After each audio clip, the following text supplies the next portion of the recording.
Yes, yes, yes. The boys are back. All three are in the building. Oh, Billy firing guns off. Five. Pew, pew, pew, pew, pew. You're listening to Knock 'em Out the Box, episode 142. 142 and sap. My name is Vinny Paz. I'm here with my co-host with the co-most, the Mr. Majestic, left, right, left kid, Mr. Brandon Long. What's the word, kid? You gotta put another. I need another title on my name.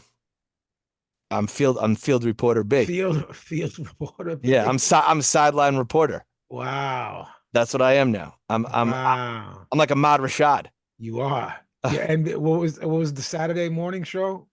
NBA Inside NBA Stuff Inside Stuff with was with lit. with Willow. What was her name? Ah, NBA Inside Think you Stuff. need to be more like a mean Gene Okerlund. me too. Willow Bay. Willow Bay. Willow Bay and Ahmad Rashad. Ahmad Rashad never aged, He still looks the same. does he? Yep. Who was the other sideline reporter for the NFL? You're Kim Oliver. Can you be Saragusa? The Goose. The Goose, he's dead, the poor guy. Oh, Rest in yeah, peace, that poor Goose. Sama, my bitch, passed away. he R.I.P. died. Goose. Well, there's an opening for you Right. to slip right in. And you hear is Irish Billy back for the third episode in a row? Yeah. Yeah. You guys act like I was some That like means- I left the show. You know what that means. You kind of did. Mm-hmm. Just a little inside baseball for those of you guys out there. Billy basically quit the show. Sabbatical. I don't know what you want to call it. Is that what you call it now? Yeah, call it whatever you Sabbaticals? want to call. Is that what we're calling it? I guess. So yeah, Irish Billy is back. Brendo was at the fights this weekend, so we'll have an interesting review of the fights because you're going to go off someone who watched on TV versus someone who sat ringside, which is always interesting because I will say I saw this happening and I'll go, actually, that wasn't really happening at all, which is an interesting angle. this was I gotta say I have never sat that close in the theater at Mhm. MSG. I've sat close, not that close. Yeah. And I mean we'll get into it, but Yeah. I got some good perspective. Yeah. He was in the building. Big shout out, Adam. Big shout out, Yeah. Matchroom. The great Adam Insom. He's the best. The best. So we went to Finelli Cafe, which if you two gents ever make it up to New York, I will take you there. We'll be the judge of where I we believe go. it's I think it might be like one of those places that claims like the oldest pub. Oh yeah. Me So- and my mother were just talking about that Yeah. because So it's in the heart of Soho, across from the Ferrari store on yeah, Prince Street. I actually know where that is. I didn't Yeah. know of the restaurant, but I know where the Ferrari joint is. So it's unintentionally a boxing bar. Which Right. is why I took Adam By there. default. Well, no, because the decor on the inside is all boxers from like the 1915s through like the 1940s, and they left the wall up of all like those kind of Yeah, pictures. masher. Yes. Yeah, like So, John L. Sullivan picks. yeah, John L. Sullivan, like like Mickey Walker, Yeah. Ray Robinson, all the greats. Fritzy Zivic. Yeah, you got to go to the place, and it's the old timey style, like tobacco card looking pictures.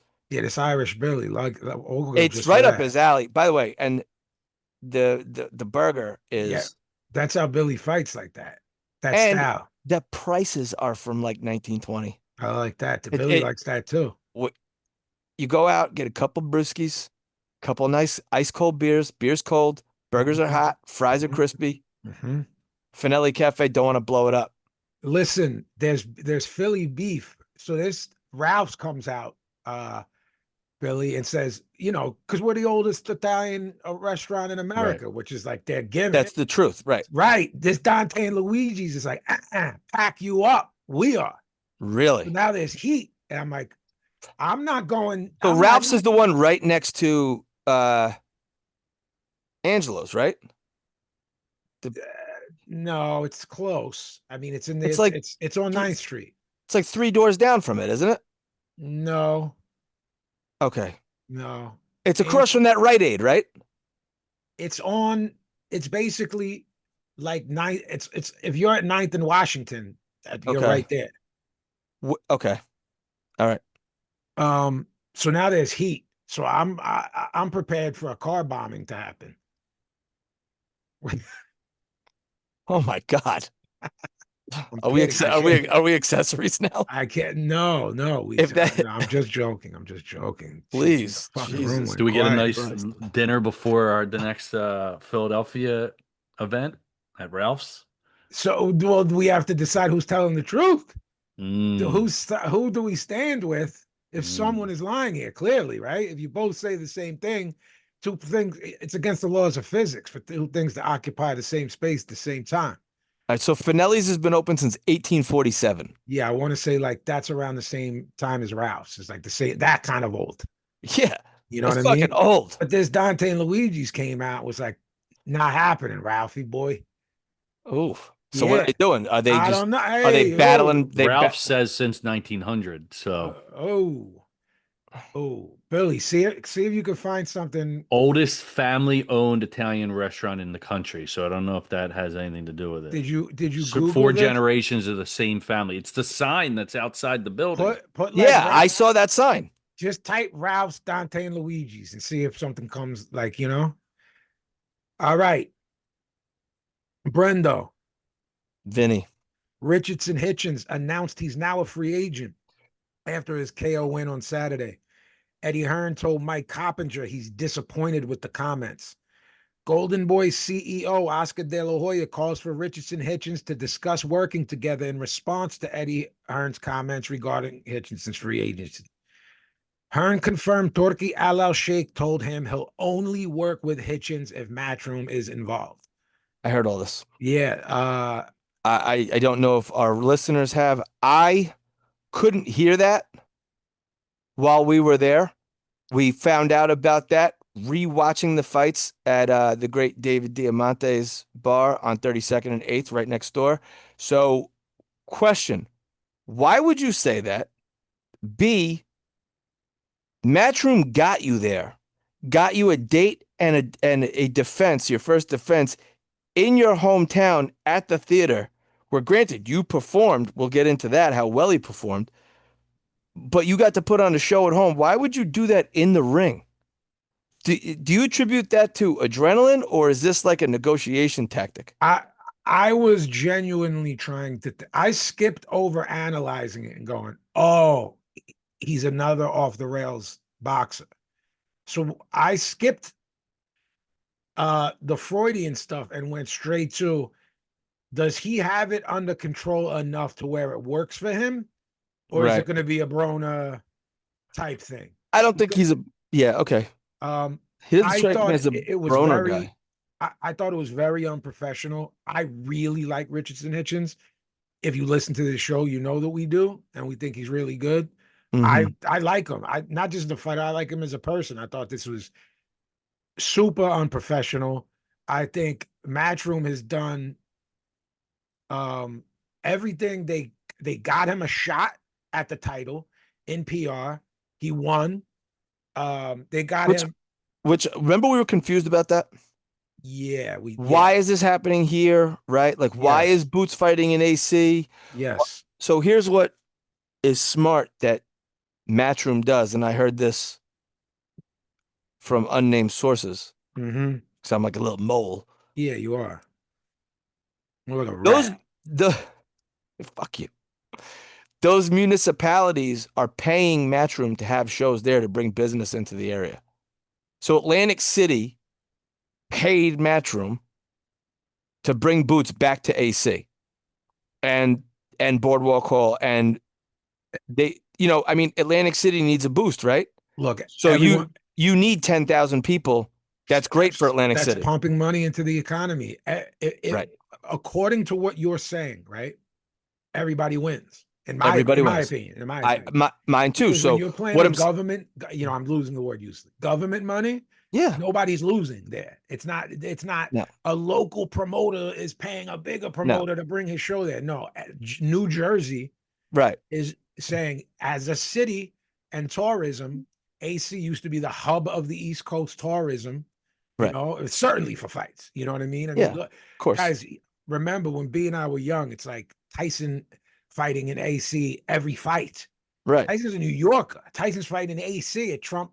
Right. Trump They're State. fighting at casinos to get people to gamble, yada yada yada. Wasn't Lennox Galata at Trump? Mm-hmm. Yeah, I mean, guys, there were massive fights and big fighters. Of course, Right. yeah, you go, okay, of course, Otoro Gotti. Yeah, of course, he's a Jersey guy. It makes low-hanging fruit. But guys who weren't from there, guys, Vinny Pazienza, Mickey Ward, Kelly Pavlik, because Yep. Ohio's not a very far drive and people would travel. Yeah. So sometimes, like Bernard spent a good portion of his career there, not in Philly. absolutely. I saw Bernard fight in Philly once. Right. He fought in AC all the time. All the time. So anyway, I don't know why you would do that. The timing of it is off. The choice to do it is off. I think you said it, and he played his hand wrong. But I think in his mind, you're correct when you said, "Is this guy trying to like negotiate live and direct?" Yeah, but he failed. But you're getting into the mind of a boxer that's off the rails. That was his brilliant idea. Okay. I'm now during the promo that was off the rails, we got a beautiful fuck the Haneys out of it. So that makes up for it with me. That shit was so can I just talk about that? Please. That Bill Haney, you talk about running out of the arena after this, we'll get into it after the fight. Yeah. Bro. There was it was Wile E. Coyote Roadrunner smoke behind him. That's how fast he left, because he talked shit the entire night. The entire time. Did they show that on TV? I'm just saying. And the son, the younger son, has got a yap on him too. I didn't know there was. Yes, there's a little brother, and he was there. He's got like messy, like little braids or dreads or whatever. Light skinned kid, and he was talking wild. Okay. And I think shout out my man Marcos Villegas. Marcos is Fight Hub TV. Marcos talks to everybody all the time. So he'll talk to people leading up to the week, the week of the fight. So you'll see, little bits of people talking, and everyone talks to Marcos because he first and foremost, he's just really good at his job. Yeah. But he's a really good dude. And we talk about being involved with the boxing community, the hip hop community. There's lots of pieces of shit in the world that and I chose. I don't know why. Right. I chose to run in.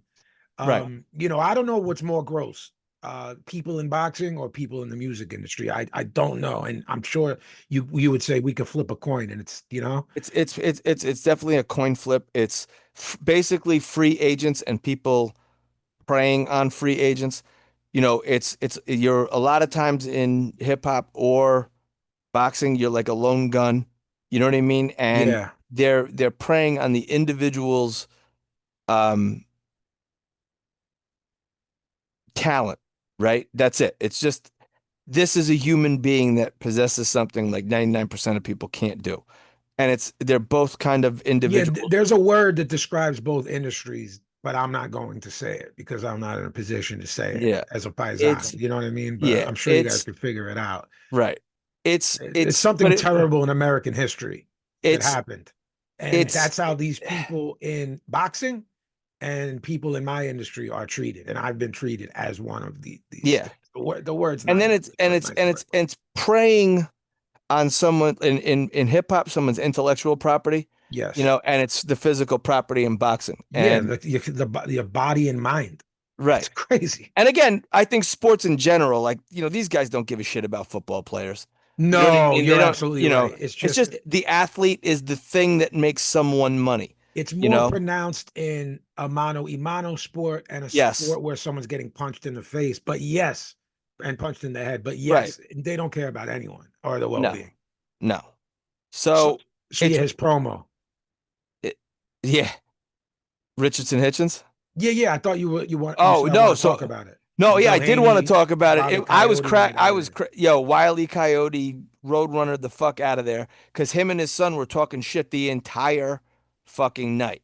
the entire night. I couldn't believe it. Like I was like, there is not. Does this guy have a performance in his career that would enable tons of shit talking that we have to listen to?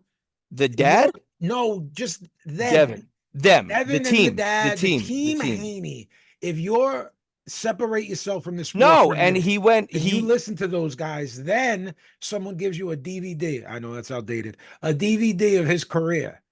Would you Right. not watch it and go, what are these people talking about? What is the signature win? What is the? I guess signature win would be for Devin would be the Loma fight, right? I knew you were going to do it, and I hate that you did it. He lost. Right, but he's the best His fighter. biggest win is a loss to Lomachenko. Right. Is looking not like a slug against Lomachenko, right? So he beat this guy, went 24 rounds with Kambosos, and all right, I'll give him Devin the benefit of the doubt with that, and I'll give him props for going to Australia to fight this guy at 35.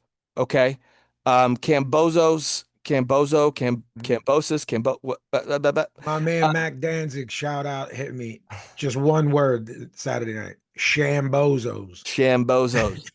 This is so he went 24 rounds with him, and then I guess I don't know. I really don't know. It's weird. I think that the dad knows I have to do this to drum up. We have to play the heel because Devin's not compelling enough on his own to I think to sell tickets. The father sells the tickets through this. He's realized where their position is. People can play the heel and do it well. I think that they are not good human beings. No, I don't disagree with you. I also I do find it. In other words, someone trying too hard. Well, but I mean, but what is putting your kid into boxing when he's like 5 years old? I understand, and doesn't understand anything. What I'm saying is, that's trying too hard. It's one thing if the kid picks it up on his own, but if from birth you're like, I'm gonna go get close to who let's say the boxing face du jour, because if it wasn't Floyd, he would have tried to cozy up next to somebody. You know what I'm saying? So Floyd at the timing, he goes and cozies up next to Floyd. Floyd, as you know, and we know, and we've talked about on the show, if you compliment Floyd, he's like Trump. If you just pay him compliments and tell him how great he is. It's so easy. It's so easy to become part of the thing. Right. You're in his circle. You're in. So can I say something real quick? Sure. Totally off base. My Italy flag that hangs behind me every episode is situated such where it looks like an all white shower curtain is behind me. That's what it looks like. I'm very upset about this, Brendo. I'm just being honest. Very upset. You see, I'm just being honest. Sometimes you do, but it depends. You got to leave it in the same spot. I know, but I didn't, and now it's a little bit hurtful. I think we need not only. I'm gonna throw something at you. All right. And I want you to walk with me and then respond accordingly. All right. I believe Chens, if we go look for a fucking 3 hours, don't be a fucking jerk off, and we hang out with this Teo, right? Teofimo Lopez, I mean. I saw him there the other night. I know. We leave and go, I fucking love that kid. If we say to Bill and Devin Haney for 3 hours, don't be a fucking jerk off for 3 hours, and we sit with them, we leave and go, I want to smack fire out of both of them. That's how I'm going to analyze the hatred we have for different people in this sport, be it this one that we run through from Kambosos. I guarantee you Kambosos is insufferable to be around. Insufferable. I guarantee you there is no. Did you see the thing where he's like, I've got boys, you've got boys, we got boys, let's get our boys. Like, there's a rapper that I tell you all the time, you don't like him and I don't like him, and I tell you, he's always this, he's always on, and I say the rapper name. He's never blank, meaning he's never, you know what I mean? If your if your name on this show is the left, right, left kid, and you're an annoying contrarian, but then I hang out with Brendan Long and go, nah, it's like a character that he played. But I turn it off. That person that I tell you about, there is no off switch. Right. You know what I Right. mean? And Yeah, I it's just believe that I'd say it's 50-50 of the people we talk about have a switch and they're cognizant of said switch. I believe the Haneys are bad people. I don't think they're good human but beings. I also don't think the Lopez's are good people. I don't think Teo's a good person. I don't, but I think I would be next to him and probably laugh if I had to sit next to him. I saw him up close the other night. Yeah. Yeah, well, you were sitting right there. He's you know, we talk about some guys like, damn, how the fuck does that guy make 47, right? He's so Yeah. big. Yeah. He's Teo is the tiny. opposite. I'm Yeah. like, Yeah, he's tiny. damn, this Yeah. dude's he is not a big dude. And so if he's gonna move up, you know what I mean, and continue to move up, he's gonna be a very small guy. So Right. he must be incredibly physically strong, Mm-hmm. He Lopez. probably is. He probably is. If he's competing and sparring with and hanging and Right. going to 47, Right. you know?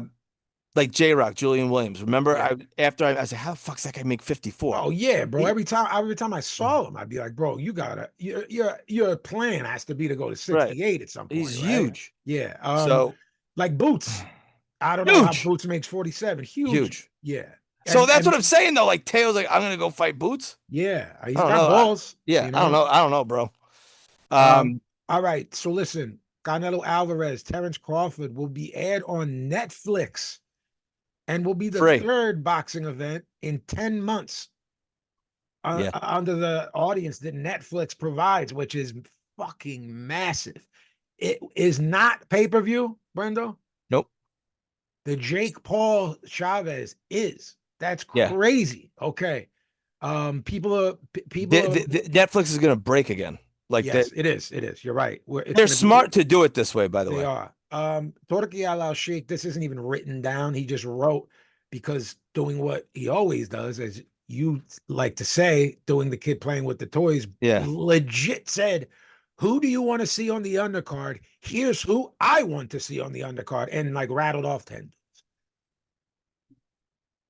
You know, and they were all pretty good names. So No, I'm like, I think I'm it's not mad at any of this. no, it's gonna be a good card, I think. I think it's gonna be too. wild. So they're having a 3-city press tour building up to the fight on the 13th, which is in Vegas. Friday, June 20th, which is this coming Friday, in Boulevard City, Riyadh. So they're going over there to set it. June 22nd at Fanatics Fest in New York. What's the Fanatics Fest? I don't know, but you should run over there. June And 22nd? yes, So that's a Sunday. June That's this Sunday. June 27th at the T-Mobile Arena in Vegas. So they're doing their rounds. So this Sunday they'll be in town? 22nd. So did you see they both next to each other are sitting and did like a long form interview with that Piers Morgan guy? I didn't see it. Okay, so they had the preview and the whole thing is coming out this week. Oh, cool. Yeah. Interesting. Yeah, that's going to be good. Kenshiro Taraji will defend his WBA and WBC flyweight world titles against Ricardo Sandoval on July 30th in Yokohama, Japan. Also on the card, Antonio Vargas will defend his WBA bantam world title against Daigo Higa, and Eric Rosa will defend his WBA light flyweight world title against Kyosuke Takami. This is a great card. B and I think these things are insane, these 4 a.m. things, and then we get proven wrong because they pack it out. Yeah. And the numbers over there, as far as ratings, are huge. What you get from here is people who are pretty angry that a sport they like is on at 4 a.m. That seems to be the consensus. And what are you gonna do? The sport dies a slow death on a mainstream level when you see those complaints. I'm not talking about boxing's never going to die, guys. Stop it. MMA guys have been telling me in B it's dying for that's not what I meant. I think a lot of those guys are starting to come around now. Well, you will see, B. You will see people who like the sport in a casual manner be like, well, when the fuck is this on? You're saying you guys are talking about it, you're posting about it, 4 a.m. What are you talking about here?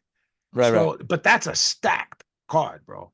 Absolutely. That's a stacked card, and they're fucking unifying down there, which you and I believe is the only way to make those kids stars. If you are underneath lightweight, the only way to be a star is do what I hope they're going to do with our guy Collazo. That's our guy. Yeah. And it's like unify, then unify, like Bam Rodriguez, everybody. Everybody be like Chocolatito of 10, 12, 13 years ago, and Yeah. Bam now. But everyone follow that lead where you go, all right, he's not a household name, but this guy's selling out 8,000, 9,000 seats. Sure. People are watching. Lawrence Okoli, I always say it. Oakley. Yeah, I always butcher it. Lawrence Okoli will face Kevin Lorena in a heavyweight clash on the undercard of Usyk Dubois on July 19th at Wembley in London. The WBO have officially ordered. That's it. That's the only fight that's on that card right now. Right now, and they better get. They're ready cracking. It's a month away. Real quick, brother. The WBO have now officially ordered Sam Noakes versus Abdullah Mason for the vacant WBO lightweight world title. The two sides have 20 days to agree to a deal before the bouts head to purse bids. Abdullah Mason said he'll go over there. I love that. I love that he said that off rip. Okay. I wanted to say something last week and said, shut up, idiot. You don't manage fighters. Don't say this. It's irresponsible. When you told me about the Samson Lukowitz thing with Edwin De Los Santos, and we said, yo, they stood 10 toes down. Do you know what I was going to say on air? What? This isn't a good idea. Meaning a business decision. I don't mean put yourself in there to get hurt. Right. Okay. They got to think that this guy's been out 2 years. He's not making money from boxing. I don't know if he has a job. I don't know where De Los Santos is. I got some PS to this, but go ahead. Okay, perfect. That's perfect. Because I'm gonna read something and it's just weird. I was going to say, B, if De Los Santos wanted to fight, this is gonna go wrong. Meaning, if he was there saying, "No, yo, come on, man, I'm getting, I don't know what he was, I'm getting 200K. I haven't fought in 2 years. My name isn't da. Last time I got it was a poor performance against Shakur. I'm losing my prime here. Da. I believed that was happening. I believe that Edwin De Los Santos wanted to fight, and Samson did what he thought was right. This is not me cutting a promo. Yeah, of course. This is me thinking. I'll bet you this was problematic one way or the other.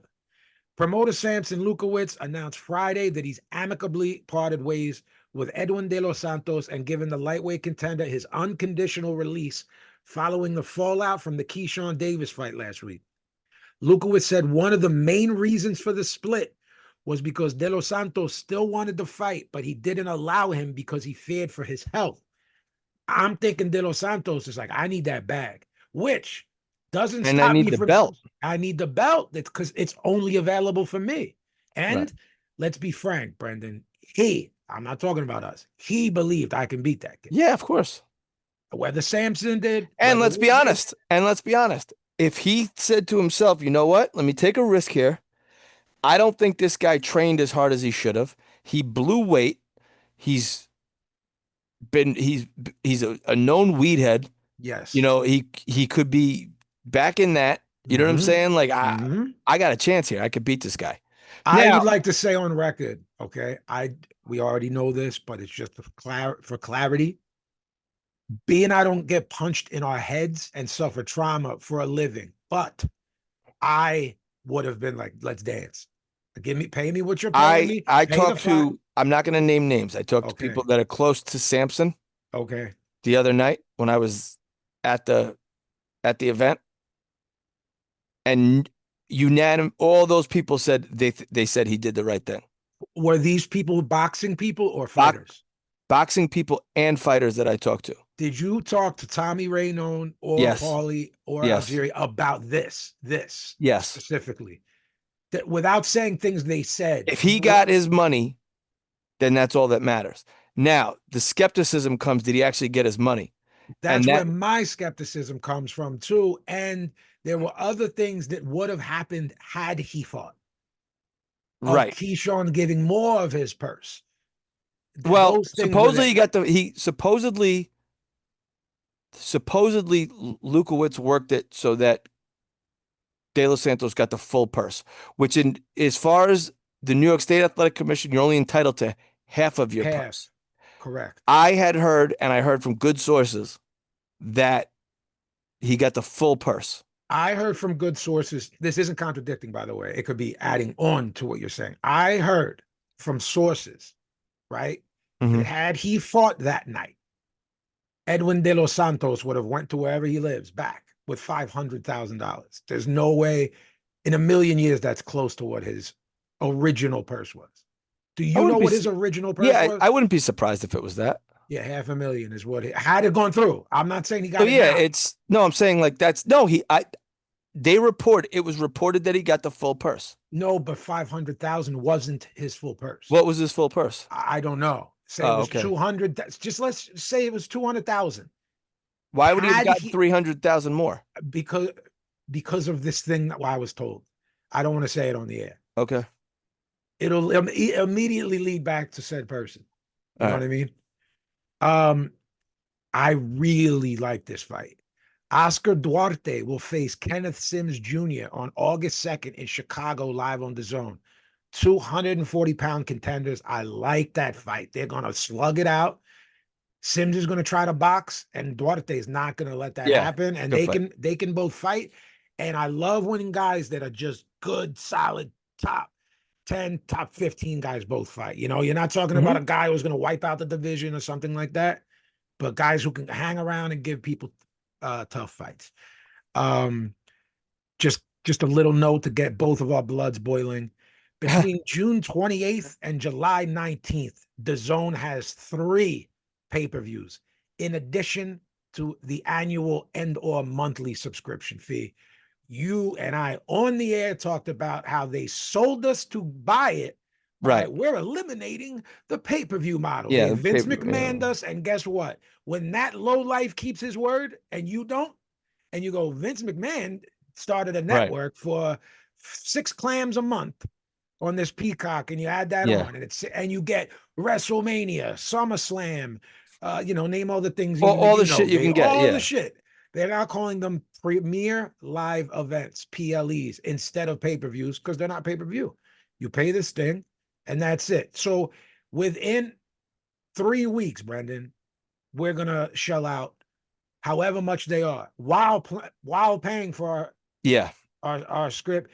Guys, you cannot talk about No, they're wanting going to this price people sport. out. Yes, you cannot talk about wanting people to watch this sport, and we can't sit here and tell you about these guys that are fighting and how good they are, then expect you who have families and wives and kids to go, all right, 50 this weekend, 70 next weekend. Right. 50, so now you're $170 a couple weeks to watch fights, and you're not a maniac sicko fan. Right. It's not happening. Can go to the fights for cheaper than that. Yeah, sure.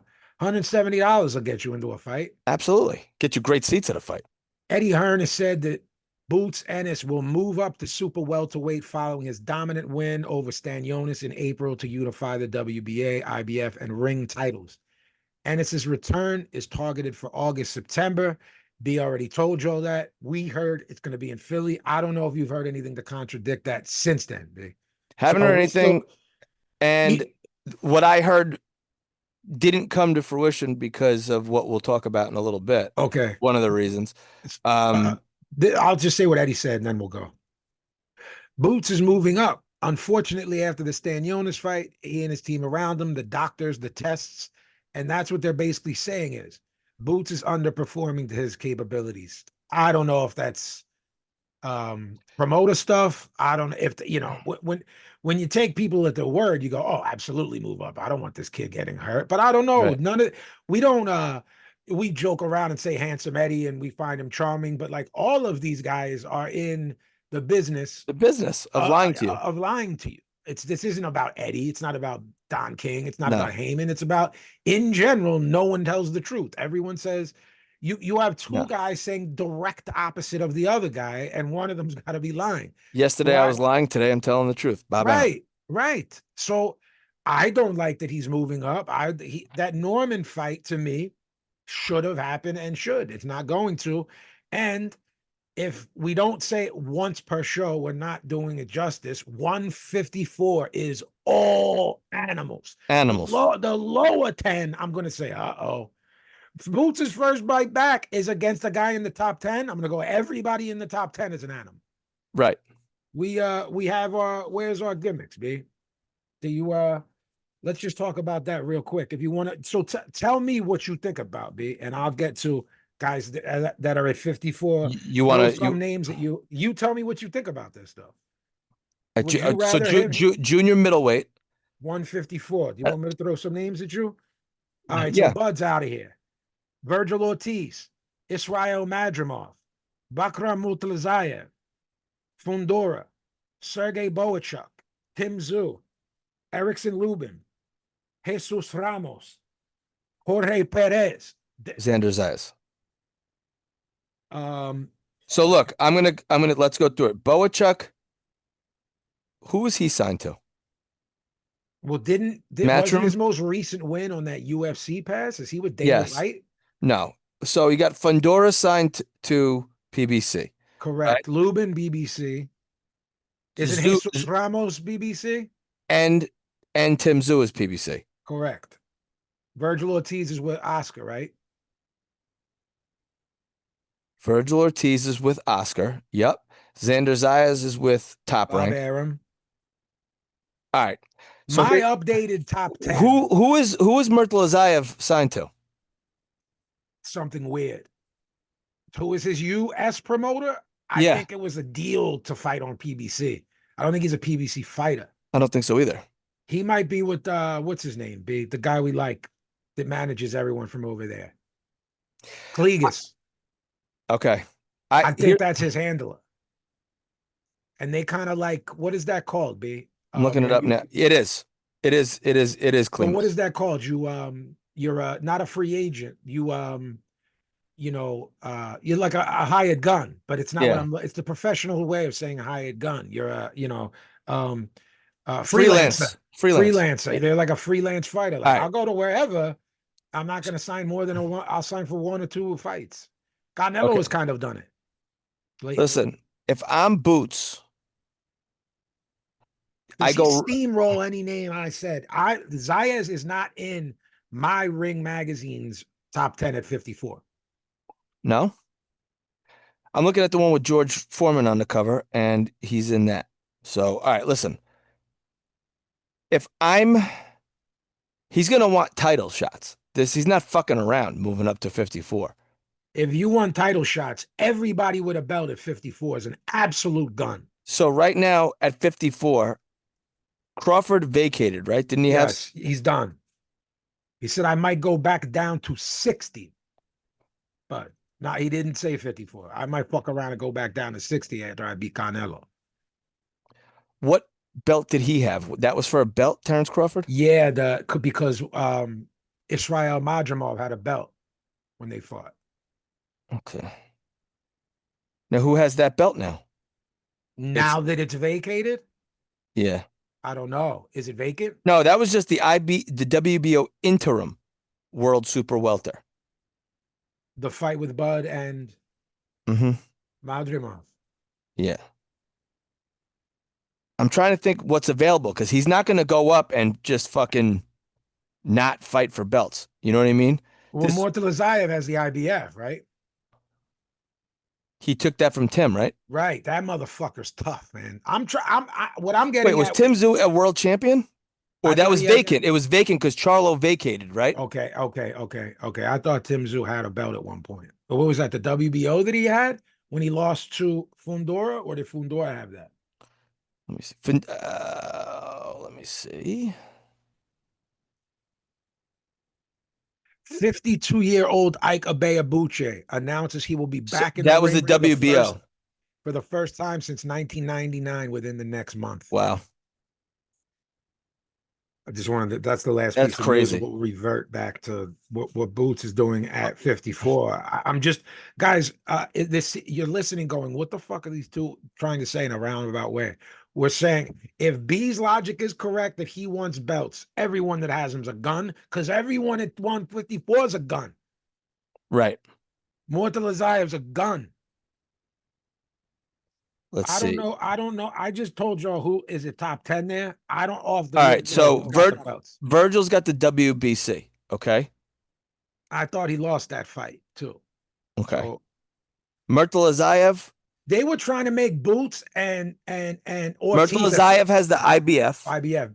Brendan, weren't they trying? Wasn't the fight we were calling for Boots Ortiz at 47?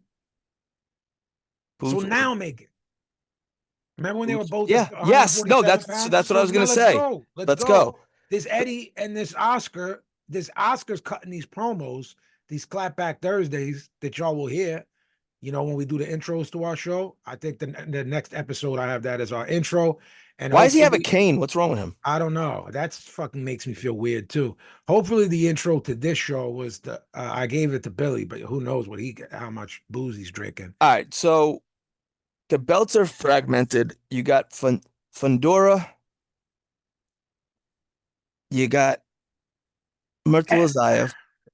You could put all these guys' names and do the daily double. If he moves up, he's got to fight Virgil Ortiz. Bottom line, that's it. That's the fight. Yeah, I think that's their end game. I think they're thinking 2027 for that fight. If that's what they're thinking, that sucks for us. He's gonna fight Ramos. He's gonna fight Jesus Ramos in August. Such a lose-lose. That's such a lose-lose. That's Tony Taro's prediction. All right. Because no way he's fighting Boachuk. No way. Fundora's already wrapped up with Zoo. Murtala Zayev, we don't know. Israel Madrimov, isn't Israel Madrimov got to fight? Plus, you and I said he needs a soft touch. He lost 2 in a row. Yeah, he lost 2 in a row. I doubt he takes that fight. And that's not a good fight to work your way in. And there's nothing. It isn't. There's nothing there for you.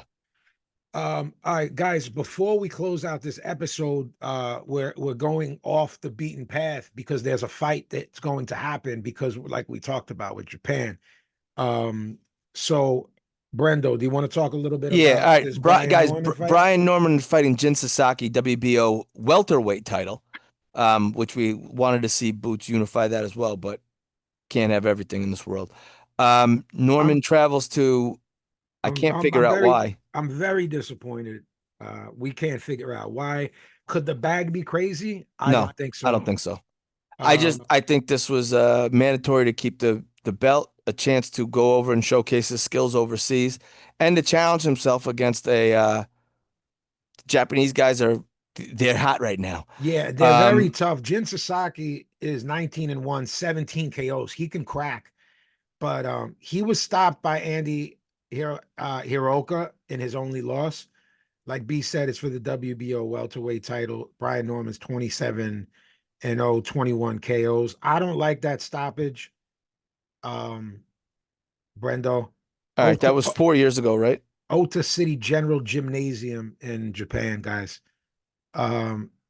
Okay. I don't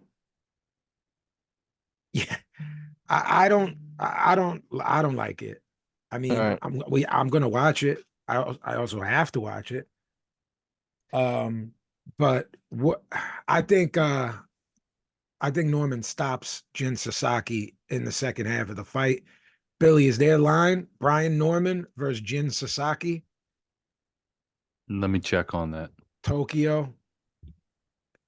Trying to see what this gym is. They're calling it Thursday.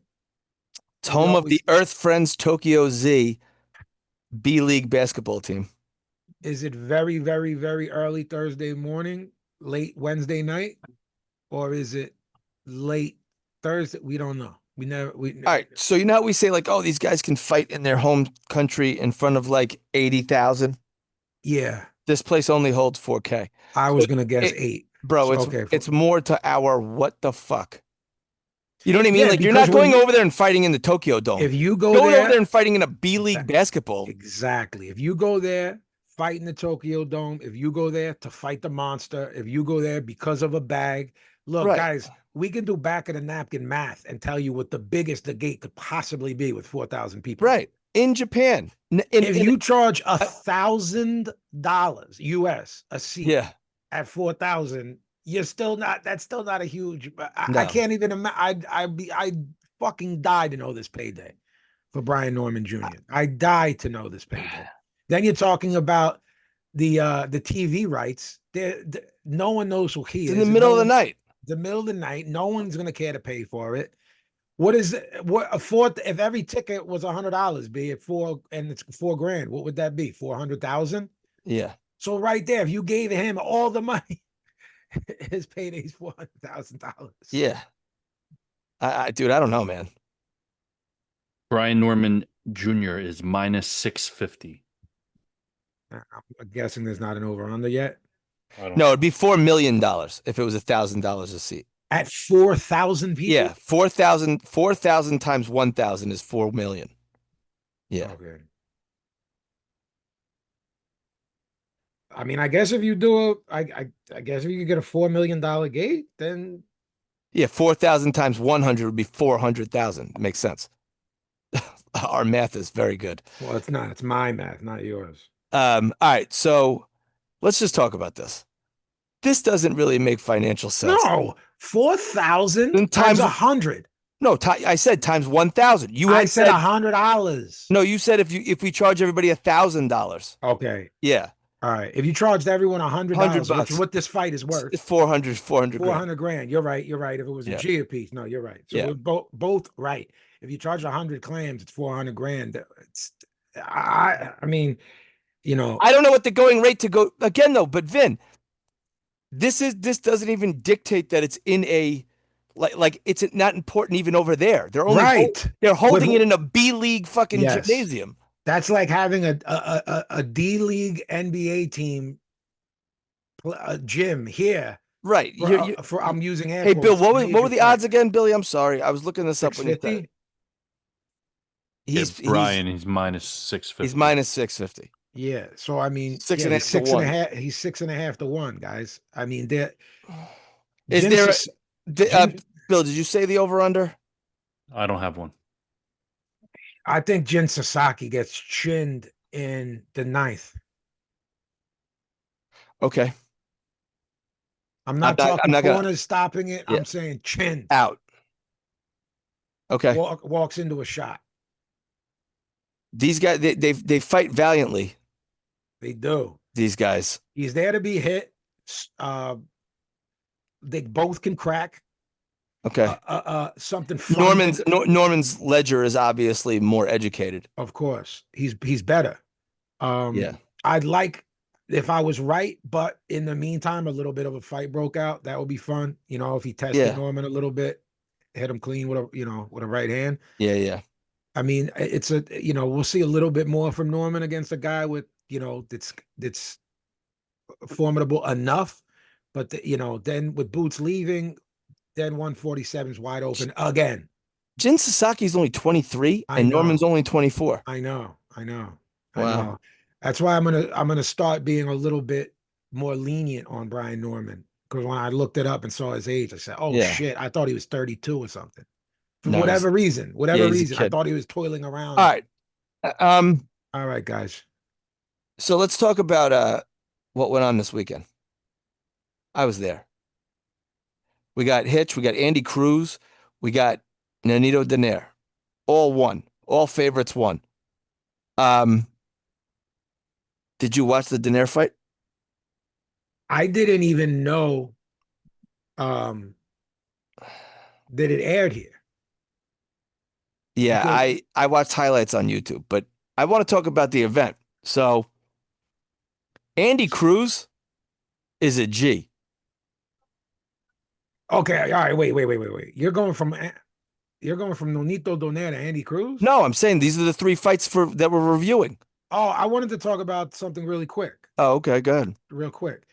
I watched the Andrew Tabiti fight in Accra, Ghana. Okay. They fought at Bridgerweight. That's a Well- real thing. Apparently. Lawrence Okoli was actually, you brought him up before. He was Yes, going he to was be at a Bridgerweight. Bridgerweight. Look, Tabiti's only losses were to Uniel Dorticos when he was like, we were like, this guy's a gun. Then Mhm. now he's, and Justice Hooney, who you would have said, who's he? And then he just showed that he can fight. Okay. So those losses become, whoa. Tabiti dropped this guy. He fought a kid named Jacob Dixon, 14-1. Tabiti dropped Dixon with a straight right hand to the body early in the first. Good jab, moves well still, throws the jab with the sole purpose of setting up the right, B. He was kind of doing nothing in the third until the end of the round. Drop Dixon again. Straight right hand in the fourth, drop Dixon for the third and final time. Tabiti lets his shit fly. He would have packed him up in the first. I don't know what he does going forward because he can fight. We're going to Saturday, the zone where you were, the theater at MSG. You weren't listening. Corey Erdman on the call again. Excellent. I met him. You did. I got to meet him. Talk to me a little bit. Nice guy. Very nice. Yeah, very friendly guy. Got to meet him. I don't know the choice for this is just has nothing to do with boxing. Okay. Whoever does the wardrobe for DAZN, their choice is to have these guys wear like guinea tees, Erdman, Sergio, and Mannix, right? And then just a blazer over it. Do you have reason to believe that Adam is dressing them? Let me tell you something what this guy Adam had on. He looked sharp, didn't he? Bro. So when I met him, he had on like a sweatshirt, jeans, and white chucks. All right. So we went out to dinner. We hung out. This guy switched up the outfit. He goes, he says, I'm gonna catch up with you. I'll be back, bro. I'm gonna go put my suit on. Wow. I brought a suit. Guy comes out with a black shirt. I want to say mint green suit. Looked fly. Wow. Pocket square. Oh, I love the pocket square. And then came over and sat with me. And everyone's like, whoa. You throw that accent on top of that? This guy's mint. This guy's mint. So the match, I was just like I said, I was curious at home with the wardrobe selection for the broadcasters, and then I saw it live, and this is how they're asked to dress. Yeah. And I just think it's a weird choice. I like a shirt and tie underneath, or whatever, or at least a button down. If I'm going to be on TV, you don't have to wear a tie. You can have it open, but Anyway, that's just me. Maybe I'm old school. So, go ahead. What were you going to? I met Corey Erdman, nice guy. Yeah. Fantastic. As nice as. He's not one of those guys that you see him off air and he's a totally different person. Yeah, he's kind of that guy. Yeah, very, very, very nice guy, sweet guy, and props to Corey Erdman. A kid named Adam Macca made his pro debut versus Rafael Castillo, bantamweight. Macca packed up Castillo in the second. Let me tell you something. Seems like a good kid. Castillo has no business being on a professional boxing ring. 2-6. He's 36. Yeah. Listed at 36. Yeah, he's 49. But he's from the Bronx, so he's 49. Yeah. When he got into it, I said they got some balls saying this guy's 36. Balls, throwing that number at me. Throw me a number that's more realistic. That guy's owned the bodega on Dykeman for longer than 36 years. He's 52. Don't give me 36. At least throw me 42. Did you see his like little thing in the beginning of the? I did. Of course, I wanted to text you, but I'm going. I'm not bugging him while he's live. This Nishant Dev. He's from India, Karnal, India, 1-0 versus Josue Silva, 3-2, 154 pounds. I don't see anything special in Nishant Dev, but Eddie and Turki Al-Sheikh are both big on him. It's possible that they know there's 1.5 billion people in India and the market is wide open. 1 jillion percent. He squares up and he can be hit. All three cards were 60-54 for Dev. He's gonna get sparked out clean if they put him in. If they choose. Far. Yeah. I mean, like I see it being like the Nico Ali thing. If you test him, he's gonna. If it's a feature special, whatever that's called. Zaybot Moses, Zaquin Zaybot Moses, the Shakur's cousin, 20 years old, 3-0. 2 KOs versus Carl. He's Rogers, good. 3-2, 130 pounds. B, we talk about those fast twitches that you can't teach. He's got them. That's the first thing I noticed the times I've seen him. We saw him live, didn't we? Yeah. I thought that for a kid that young, the guy he fought was sort of herky-jerky, awkward, and a muscle. Yes. Like a human muscle, that guy. Yes. And I said, maybe this guy will bully him a little bit. But this kid didn't let himself get bullied. No, throws a perfect straight left hand behind the jab. I really like that he changes levels on it. B. He put you. Yeah. Look, Carl Rogers would expect that left up top. Moses will put it downstairs. That's a 20-year-old. You don't see that. Right. If I'm nitpicking, I can say this. B. Look, the southpaw killer. That's the straight right hand. If you're gonna beat a good southpaw, that punch is essential. Right. Rogers Zaquin couldn't. That guy couldn't throw a right hand. Moses can get hit by a right when he fights on the inside. I noticed Yeah. that when he comes in, I see it's there. They Right. got to look. He's got to clean that up, but that's nitpicking. That's not that. This is answer. He let his hands go in the fourth and packed this Carl Rogers up. I was very impressed. He kicked the shit out of him. Kicked the shit out of him when he let his shit go. You could see how sharp the punches were too, Yes, because Rogers puffed up. Yes, Yeah. straight sharp punches. Moves to 4-0, 3 KOs. Very likable kid as well. He's hovering on. Yeah. I don't want to stamp a Pazzi prospect until someone gets to around, unless you're in any Cruz or a Lomachenko. I wrote that to you from there. I said this kid might be a Pazzi prospect. I was about to fall asleep, and catch up, and I was like, "Who's he talking about?" Because I just had looked away. Yeah. After a few more fights, Terramona, 2024 Olympian, 7-0, 7 KOs versus Aleem Hammer Whitfield, 9-0, 6 KOs. Did you see his? Go to that guy's box rec and tell me the first thing you see. I'm going to say something right now, and I said it at the fight from Press Row. I said these are the types of fights where people get killed. Okay, and when this guy came out, no one knew who he was. No. Terramana, everyone knows who he is. He's got the gimmick. It was fun seeing his ring entrance, all the dancing and the pageantry of it. So I'll take that. Where is he from? New Zealand or Australia? He's from Australia. Okay, Brisbane. Okay. Well, are you looking at the opponent? If you can't find it, I'll just tell you. He had a 9-year layoff. He debuted he was a middleweight. He was a middleweight. Amateurs was a middleweight. Right. And if you look at his box rec pick, I'm here now. He looks like he's cut from stone in the box rec. He's a shredded up middleweight. This was a big fat 6-foot guy. Terramona's got to be what, 6'7"? He's 6'6". And you being that close in the small room, he's you can huge. really see. And you can. So when he was coming out dancing, yeah, you can feel him. No Diddy. Like the weight of him as you're standing. I don't know if you guys follow me on Instagram. I don't know if you guys realize how close I was to the fighters. Yeah. I was where my seat was. I was positioned right next to the touched their leg when they came out. The catwalk was right there.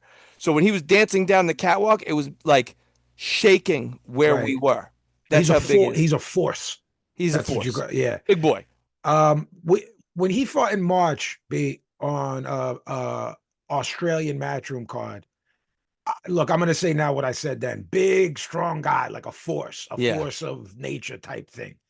Real power, it seems to be. He's slow. He's lumbering. He telegraphs his punches. Easy to hit.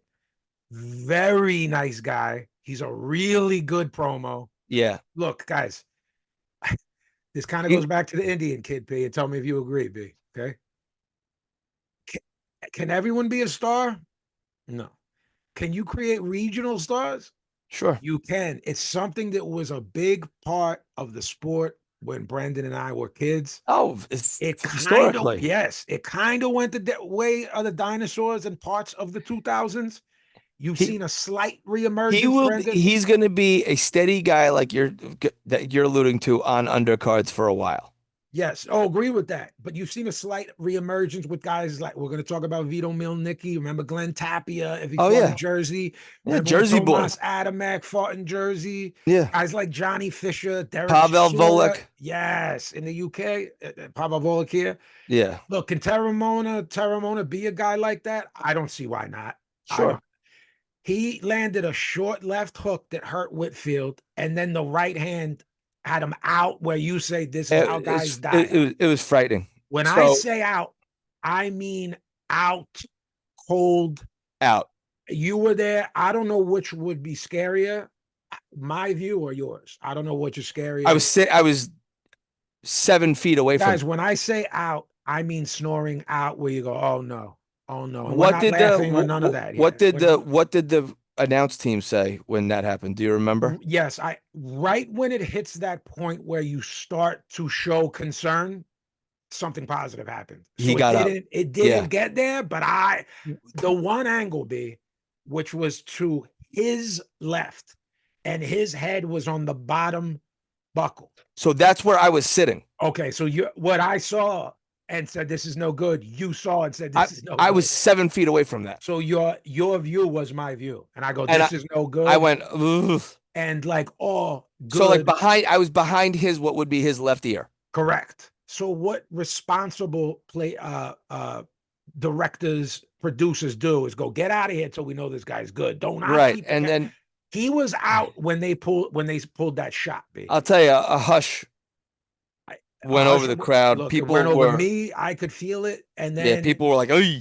Yeah, it was bad. It was bad. And Terramona is, look, super personable guy. I imagine he is not just easy to promote, Brendan, but probably a pleasure to promote. Yeah. A more likable guy, a more likable promo could you not get? Look, he's a big, strong guy. I don't know, I think he gets pieced up by a guy with fast hands.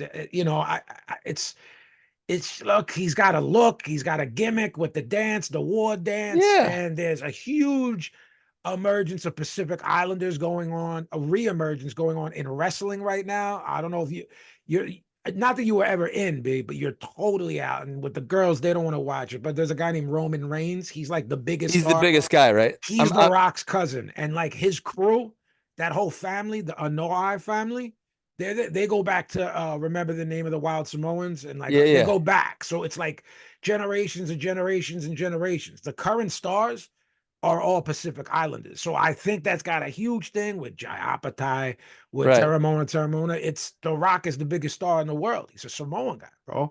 Roman's been in movies. He's huge. He's bigger than the thing. I think there's money to be made. And this kid is a sweetheart. And the power is real. I'm not going to front on that shit. It looks like he touches you, but and you go. Yeah. That guy that we say can't fight, his name's really difficult to say. We say he looks like a polar bear. And I think, didn't Guido beat him up? Yeah, make that fight, up, right? Sure. Both guys looping shots, both big lumbering guys. Yeah. All right. The star of the show, Andy El Diamante Cruz, 2020 Olympic gold medalist, 5-0, 2 KOs, 2 KOs, 2 knockouts. Versus Hironori Mishiro, 17-1, IBF lightweight eliminator, guys. Morataya was just given the belt via email after Lomachenko. We should have probably put that in the news. Yeah, Raymond Morataya got the email belt. Oh, we did last week, right? I think we definitely talked about it. I don't know if it was a news bit, but we said email. Okay. You definitely said it. You're like email chant. That's how I know we talked about it. Andy Cruz pops that beautiful jab, moves so well, as good off the back foot as he is on the front. We talk about fluidity on this show, and that's the beauty of Andy Cruz, the fluidity. And Mishihiro had none of that. None of it. This is so I said he stinks. That you didn't hear any of this because you were there live. Who said he stinks? Corey Erdman said it's the most unique and funny pre-fight interview he's ever done. He was like, so, like, are you good enough? He's like, probably not. Like, I kind of stink. Like he was saying through the interpreter. Oh my God. And he's like, so do you think you have like what it takes to da-da-da? He's like, I mean, I guess we'll find out. I'm really not that good, but like, I don't know. I'm going to give it my all. So I phrased this to a few people and I wanted to save it for the show for you. This is new style Cuban versus old style Japanese, meaning we've gotten spoiled recently, right? Correct. This is what the Japanese guys who crossed over used to look like. Square, stiff, and tough, right? No Diddy. Ayo. Ayo. And the question mark. And historically, the Cuban guys were defensive minded. Correct. Right? One punch at a time. Correct. Very calculated. Andy Cruz is not that. At the time of the stoppage, the folks I was sitting with were screaming, "Stop it." Andy Cruz, I don't know if you could see this at home, had broken Mishihiro's nose. It was flat across one side of his face, his nose. He couldn't breathe. You could hear him gasping for air. I love all Uh, this. I love all this information. In between rounds. At the time of the stoppage, I was counting. I was actually sitting next to Ak and Barak, if you guys follow DAZN. Yes. And I counted 1, 2, 3, 20, because the guy Ak that was sitting next to me was screaming, "Stop it!" I mean, out of pure concern. I was screaming, Mishihiro, "Stop it!" I was and alone. he was saying, "This is the kind of thing that not only," he made a good point, not only ruins Mishihiro, but will ruin Andy Cruz's career if you don't stop it. Meaning, if Andy Cruz beats this guy into Bolivian, to quote the great Mike Tyson. Yes. It's very hard to come back from, guys. Right. Look at Boom Boom Mancini. You know, Yeah. did Crusher Kovalev get affected by it? I never talked. I met him. Wasn't going to bring that up. I talked to him for a while. Probably him, probably not. Right. He probably was like, he probably is like Drago if he dies. Yeah, he's probably low key happy. Yeah. But it's happened, guys. And 20 unanswered punches, Vinny. Wow. 20, and I'm not talking little taps. No, because he started letting his shit rip. And he was fucking banging on him. And one word, Brendo. Philly. Oh, that's Philly. Philly. So I saw Bozy and gave him a quick shout out. Hug when you gave him love on. I said I'm a bootsy. So he punched me right in the face. After then he hit you with a one-two. He thought I was insulting him, and I said, "No, I'm a Boots groupie, a Bootsy." Right. Then he punched me again for being a groupie. Right. He's like, "Stand up like a man." No, I just like a man. He Godfathered you, yeah, Brendan. Tell me, but you can be a man. So I'm going to tell you things I saw, and you tell me if you were thinking things being 7 feet away. This goes back to the old Cuban style. Now, you said we've talked about this because we've spoken off air before we had a show, before we had a podcast. Me and you going, yo, there's a new Cuban style. There's a new Mexican style. Yep. There's a new Euro style. And it also died with the quote unquote Great White Hope. And we're going to talk about one. Right. And in next episode, in our next, later in the week's episode, I believe we are. He can win. His jab is maybe already, 6 fights in, already maybe top 5 in the sport. And he can win on the jab alone, Cuban style. If he so chooses. It looks like coming to Philly to train. We're not going to have to worry about that. But that's how good his jab is. I'd obviously like to see him put a 2 and 3 behind it, but I'm not in there trying to avoid a counter. Starts going downstairs in the third, which opened up those shots. Yep. Mishiro with right hands, and that's where you're talking about, where shit started going. Oof. A perfect 2-1-2 dropped him. He's throwing. You can't get a rhythm on him because he's throwing 2s first, and he's leading, and then he's throwing a jab. He's got rhythm busting jabs. Busting. He's busting up your rhythm, and you can't get his because he's doing unorthodox shit. And he's doing it with fluidity, which is more confusing. Because when someone does unorthodox shit, it looks unorthodox, and there's tells. Oh, when he throws this giant looping right hand, he does this. So I'm on the lookout for that. All of this is fluid, and it's coming at you at speed.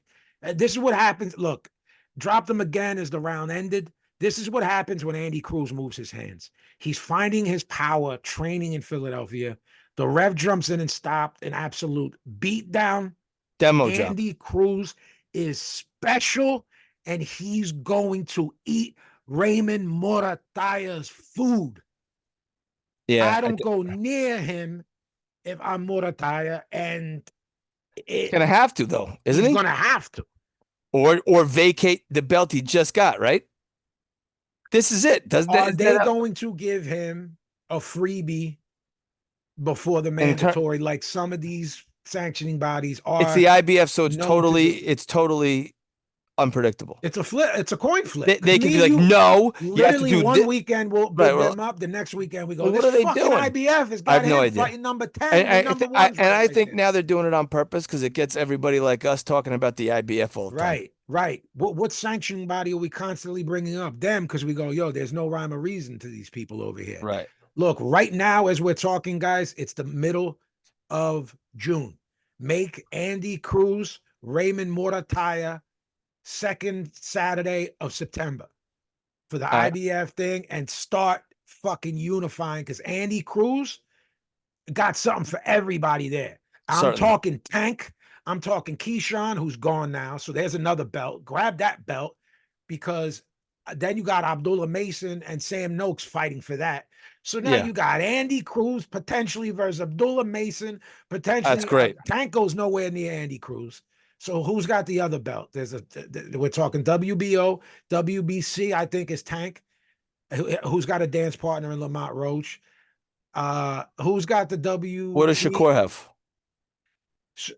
There's the four right there, B. We just named them. Shakur Stevenson, and Andy in Spanish, told Keyshawn, "You're my son. I'm your papa." Yeah, he hates him. Hates him. I'll fuck you up in Spanish.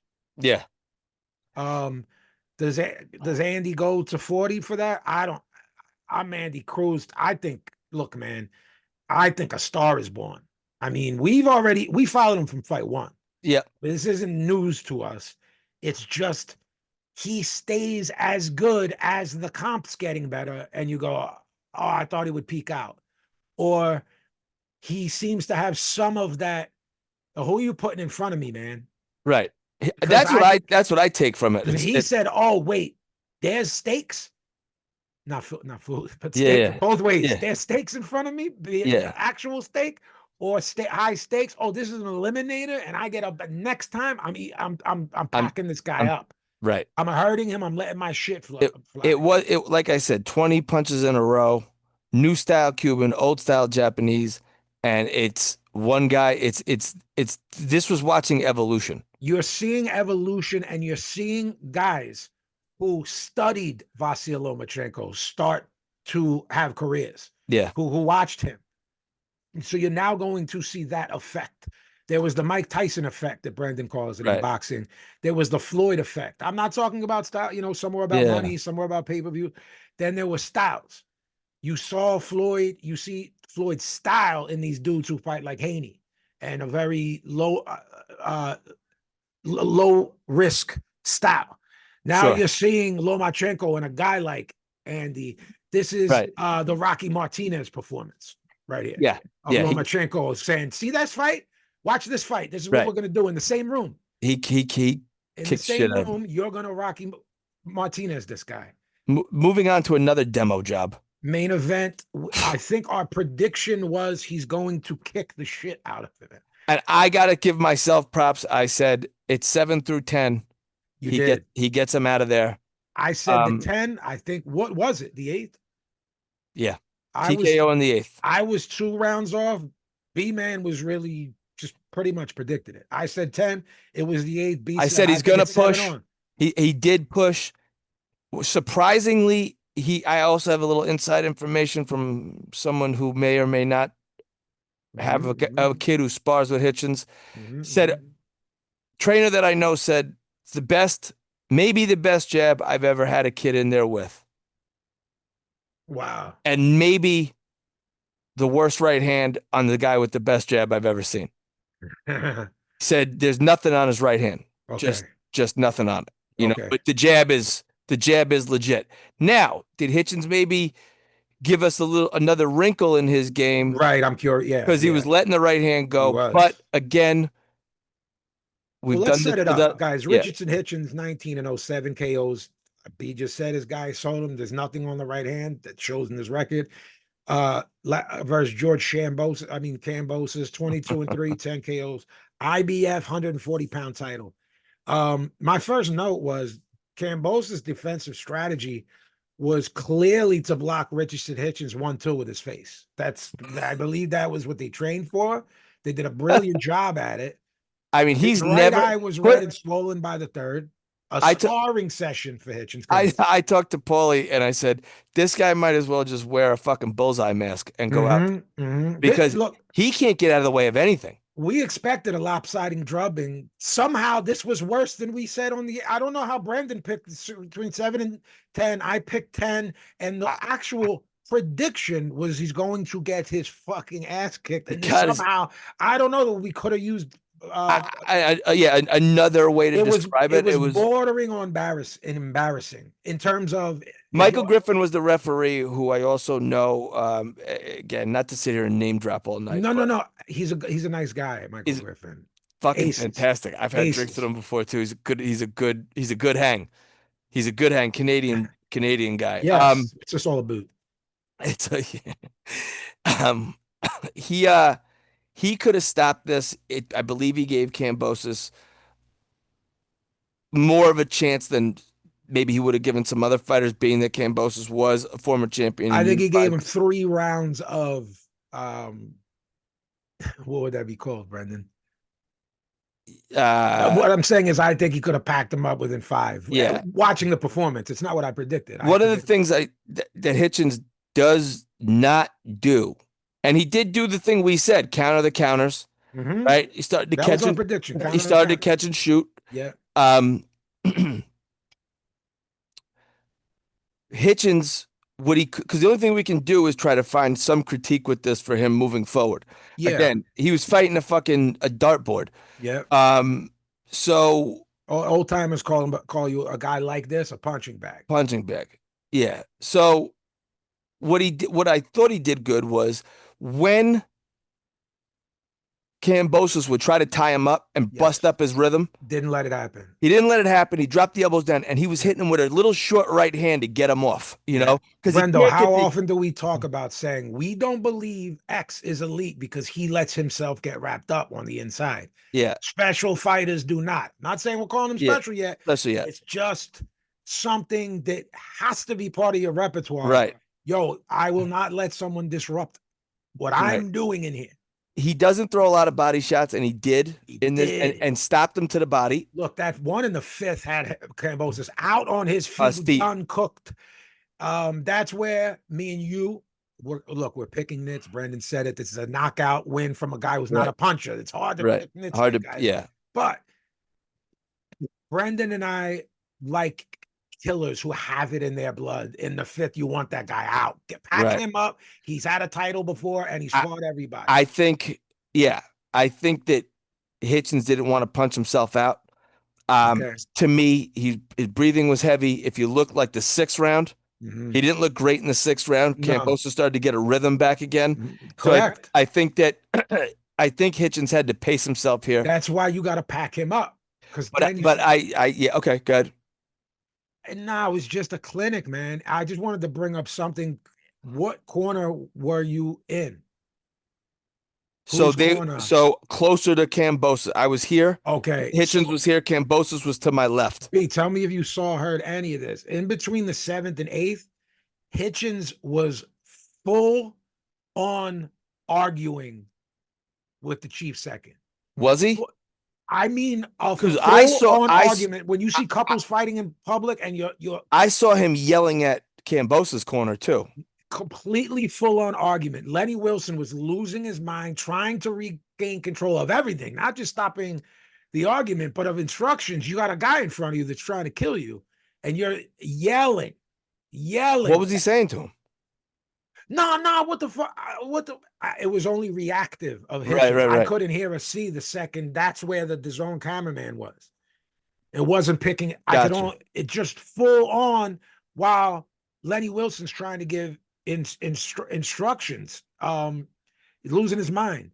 Look, a right up top, then left hook to the body, folded Kambosos up. It was over. Demolition job, as you said.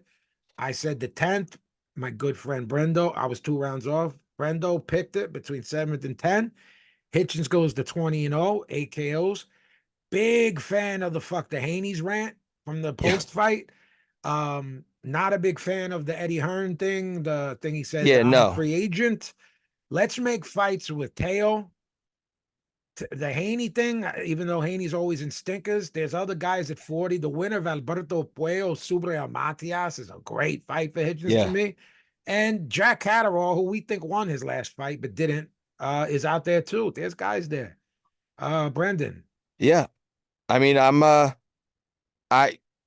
It's hard to pick nits with a clinic. right. Know? And as far as I'm concerned, this was as nice of a clinic as you get. The only thing I'll say is this. There was a couple times where I was calling for him to throw combinations, but again, he's not a combination puncher. So I'm asking someone to do something that they're not. It's really a 1-2. He's a 1-2 guy. When he doubled the jab, it was deadly. Double the jab, right cross. Beautiful. Bro, he does have trouble. You could see he's got to work on the right hand. If he can improve something, it's the right hand. I think throughout the amateurs, a guy like him who's tall, much longer than the other guys in his weight class, right? And can just stay at range and win with a jab, which is probably what he always did. The variances on the jab are so exceptional. He could get away with not having a strong right hand. And I have a question did. for you. I have a question for you. I'd like to talk to Tommy Rainone about it. A guy like Iceman John Scully, Paulie Malignaggi, Chris Algieri, my man Bryant, whoever it be. You said he's a 1-2 guy. Yeah. Why? Why? Why is he that way? Are you so wired that, all right, he doubled up the jab and tripled it at times and put the two behind it. Why are 1-2 guys 1-2 guys? Oh yeah, he's a 1-2 guy. I'm not. Why are they that way? It sounds like I'm playing. I'm being. Yeah, no. I know. Let me explain. What mental block is there where you can't triple the jab, throw the two and a left hook? Coach Marcos, tell me why. I think that kind of thing goes down to when you first start and you start to do with what works for you and what feels most natural, right? So of course. I think that probably these things are just what feels most natural. Why does a guy have a certain batting stance in baseball, right? It's how when he grabbed the bat, he went up there, and that's what brought him success. If you want to talk about the Tim Tuffle's Tuffle Shuffle, just say so. Tuffle Shuffle, baby. Or Julio Franco holding the thing over. Right, but okay, maybe Julio Franco or Tim Tuffle hit 300 one year. It's like, okay, so right, up the stance, the next year he hits 333. Right, but what I'm getting at is I think that most of this stuff is natural. I think if everybody could knock guys out, they would. I don't think that I don't disagree with you there, right. But some things open up because of other things. I don't disagree. You moved your hands. You can't punch with the right hand. You put punches together and you got a stoppage of a former lineal champion. That isn't coincidence. No, but I will say this. Andy Cruz isn't a puncher, seemingly, and now he's packing up a guy when he starts moving his hands and implements more of a Philly style or a Boziennis style. I'll say this. Oh, this is a 1-2 guy. Okay, don't be then. Now, I may draw some ire for this from the fans, and maybe if there's boxing guys that listen. I like when ire is drawn to you. What Kambosos did the other night is quitting without really quitting. Okay? It's quiet quitting. I say when fighters make silent agreements in there, he quietly quit. To me, you're losing 2 of your last 3 to the body. That's not normal. Tommy phrased this to me the other day when we were talking about it. He said, name me another world-class fighter that lost 2 out of 3 fights. 2 fights that you know of to the body. He said, okay, fine. Oscar is a famous world-class guy that got knocked out to the body. Tell me a guy that happened to twice in 3 fights. Right. He's like, you can't. Bernard's punch was perfect. Right. But what Tommy was getting at, he goes, you don't really get knocked out to the body all that. No, I know what you mean. Name a guy that twice got clipped and it was, but this is to the body both times? Nah. Right. So is this a guy going, I got like $25 million in paydays. You know what I mean? What am I doing I here? can revert I back ain't to gonna win this thing. If I hang in there for 2 more rounds, 3, 4 more rounds, this is gonna be even worse than look, it was already very bad in the 8th. It was very bad. You brought up the fight of the drubbing Andy Cruz, right. right? This was getting there. Where I'm going, Oh yeah. bro, there were times where Kambosos was bouncing around. I'm saying I would stop this fight. You know when you stop a fight, bro? When your guy cannot win. Right. Not just the ass whipping or he looks like he's And fucking that suffering. is a weird dynamic with his dad and him, and it's like they just keep marching him in This there together. weird Greek. I'm a Spartan. I'm a warrior. Yeah. Every drubbing is followed by I'm a warrior. And it's like, bro, you're Yeah, a boxer and like you're and all warriors. and but what I'm saying is you got stopped twice to the body, and to me, this was more like this was more just being outclassed and then But look, man, finding a way out. look, he got gifts against Maxie Hughes. He got a gift Right. against Lee Selby. No one And talks about those 2 fights. and lucked out with He fought Teo, who was going to die. right. Going to die. That's his signature win. 24 straight rounds. He loses To to Devin Haney Haney. He gets on knocked his out turf. on his turf, gets knocked out by Loma to the body after losing every round. So he Right. lost about 35 rounds in a row. Gets taken to the brink by a fucking Uber driver from over there. Right. To the Right. brink. I mean, busted up. Yeah, and then his ass kicked here. And then gets destroyed. That's who he is, guys. Now, do you want to do a different history and go, oh, he won the Maxie Hughes fight, Vinny. He won the Lee Selby fight, Vinny. Right. He was a dude told me that Kambosos is ill, and both Haney fights were controversial. This is who watches boxing. Yeah. And I don't know shit about boxing. And the Haney fights were controversial. He beat the other first 2 guys that I named, meaning Maxie Hughes and Lee Selby. The people you know why I'm not fucking listening to people? They never saw him fight Lee Selby or Maxie Hughes, and telling me who won or who lost. Right. They don't know who they are, and they didn't see it. His name got put on the map by clipping a sick Teo with a right hand. Who, you know what I'm saying? And I give him props for that fight. So do I. He was in shape. Came to New York and won. He flew the farthest you can fucking fly in the world. Trust me, I've done it. It's not fun. He flew across the world, guys, and won. But nobody in the history of this sport has made more money with less talent and been a lineal champion than, because I always said to you, he's the worst. Devin Haney is the worst lineal guy until this guy came along. And I always bring it back to Baltimore, and you go, yeah, but he beat Zab, and Zab was a damn good fighter. A head case, but a damn good fighter. And Zab was in his fucking 20s and in his prime, even if he wasn't. Even if he was 30 when he lost, he was in his prime, fast twitches, and Baltimore beat him. So you gotta go. George Kambosos is the worst lineal champion in the history of boxing. You're cracking up. Tell me who I'm wrong with, guys. No, it's not. It's not you. It's not you. Guys, write in. Reddit's at kotbboxing@gmail.com. Devin Haney is not far behind after beating him from beating. How could you hand Haney a more easy win? It's the way Floyd won it from Baltimore. Right. All right. Except so Floyd was really great.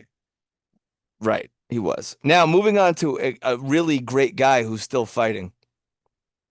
Nonito Donaire picks up the IBF interim bantamweight title against Andres Campos at 118, and he's 42 years old. This was a technical decision. I don't know if you watched it in the 9th round. There was a head clash, nasty gash above Nonito's head. He was winning. He was winning comfortably, and he said he couldn't see. They stopped the fight. I don't know where Donaire goes from here. I don't know if he fights Junto Nakatani. If I'm Junto Nakatani, I say, give me that fight. I want to put a legend on my ledger. On my ledger. Look, you got Junto, you got Ryosuke Nishida, Saya Tsutsumi, Yoshiki Takei, Takuma Inoue, Daigo Higa, who's fighting Tenshin Nasukawa, the kid who had a bunch of fights in another sport. Yeah. Yeah. This Maloney is still hanging around. This Jason. The Maloney's. Yes.